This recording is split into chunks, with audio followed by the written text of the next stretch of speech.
আজকে আমরা আলোচনা করব কোন ধরনের পেস্ট সাধারণত ব্যবহার করে থাকি। যে সবাই আমাদের কাছে রোগীরা যারা আমাদের কাছে আসে, আমাদের কাছে তাদের প্রথম কোশ্চেন থাকে যে কোন ধরনের পেস্ট ব্যবহার করা ভালো।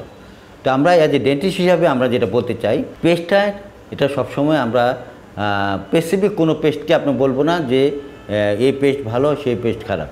তো আমরা বলি যে আমরা যে পেস্টটা ব্যবহার করবেন সেটা অবশ্যই ফ্লোরাইডেটেড পেস্ট হতে হবে, তার মানে পেস্টের মধ্যে ফ্লোরাইড থাকতে হবে।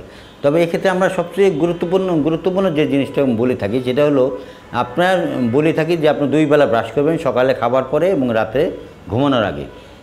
ইচ্ছা করলে আপনি সকালবেলায় এক পেস্ট এবং বিকেলবেলা আর এক পেস্ট বা সন্ধ্যাবেলায় রাত্রেবেলা আর এক পেস্ট ব্যবহার করতে পারেন, অথবা এক পেস্ট শেষ হলে আপনি বিকল্প আরেকটা পেস্ট ব্যবহার করতেন। কারণ বাজারে বিভিন্ন ধরনের পেস্ট পাওয়া যায়, কারণ প্রত্যেকটা পেস্টে কিন্তু একই ধরনের ইনগ্রিডিয়েন্ট থাকে না, এর বিভিন্ন পেস্টে বিভিন্ন ধরনের ইনগ্রিডিয়েন্ট থাকে। এই জন্য পেস্ট যদি অল্টার করা হয় তাহলে আমাদের দাঁত এবং মাড়ির জন্য অত্যন্ত গুরুত্বপূর্ণ।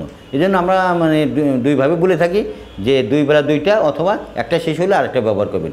অন্যদিকে যদি আপনি মেডিকেটেড টুথপেস্ট লাগে, যদি আপনার দাঁতে শিশির করে বা আপনার দাঁতে দিয়ে রক্ত পড়ে, তাহলে বাজারে বিভিন্ন ধরনের মেডিকেটেড টুথপেস্ট পাওয়া যায়, সেটা ডাক্তারের পরামর্শে সেই মেডিকেটেড টুথপেস্টগুলো ব্যবহার করবেন। সেটা দিয়ে দাঁতে শিশির বন্ধ হতে পারে এবং দাঁতে রক্ত পড়া বন্ধ হতে পারে।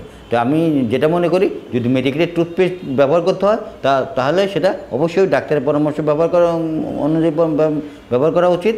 তা না হলে আমরা পেস্টটা অল্টার করে আমরা ব্রাশ করবেন, তাহলে আমাদের যে দাঁত এবং মুখের জন্য বা দাঁত ও মাড়ির জন্য যে গুণাগুণ দরকার পেস্টের, সেই গুণাগুণগুলো আমরা পাবো।